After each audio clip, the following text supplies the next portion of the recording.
ইচ্ছা ছিল প্রথম লেগের প্রতিশোধ নেয়ার, সঙ্গে চ্যাম্পিয়ন্স লিগের ফাইনাল নিশ্চিত করার। সেই সুযোগও এসেছিল কয়েকবার, তবে সিগন্যাল ইদুনা পার্কের মতো পার্ক দে প্রিন্সেসও পিএসজির সঙ্গী এক বুক হতাশা। অন্যদিকে বরুসিয়া ডর্টমুন্ডের অবসান হয়েছে 11 বছরের অপেক্ষার।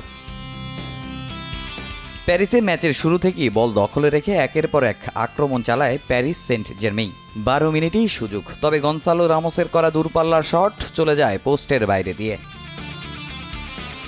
31 মিনিটে সুযোগ পেয়ে কাজে লাগাতে পারেননি ডেম্বেলে, হতাশ করেন কিলিয়ান এমবাপ্পেও। 35 মিনিটে ভালো একটা চান্স মিস করেন ফ্রেঞ্চ ফরওয়ার্ড। সেখান থেকে পাল্টা আক্রমণে যায় ডর্টমুন্ড, তবে ডিবক্সের মধ্যে গোলরক্ষককে একা পেয়েও লিড নিতে পারেননি করিম আদিয়েমি। বিরতিতে যাওয়ার আগে গোলপোস্টে লেগে ভালো একটা সুযোগ নষ্ট হয় পিএসজির। পরে গোল শূন্য থেকেই প্রথমার্ধ শেষ করে দুদল। প্রতিপক্ষের মাঠে দ্বিতীয়ার্ধে কোনো ভুল করেনি বরুসিয়া ডর্টমুন্ড। 50 মিনিটে কর্নার থেকে পাওয়া বলে দারুণ এক হেডে দলকে 1-0 লিড এনে দেন ম্যাট হামেলস।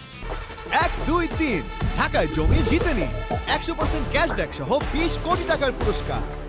ঘরের মাঠে পিছিয়ে পড়ে ডর্টমুন্ডের ওপর চড়াও হয় প্যারিসিয়ানরা, অনবরত চালায় আক্রমণ। 60 মিনিটে সমতায় ফেরার সুযোগ, তবে রামোসের শট আবারও চলে যায় পোস্টের উপর দিয়ে। 2 মিনিট বাদেও আরও একটা সুযোগ নষ্ট করেন পর্তুগিজ ফুটবলার।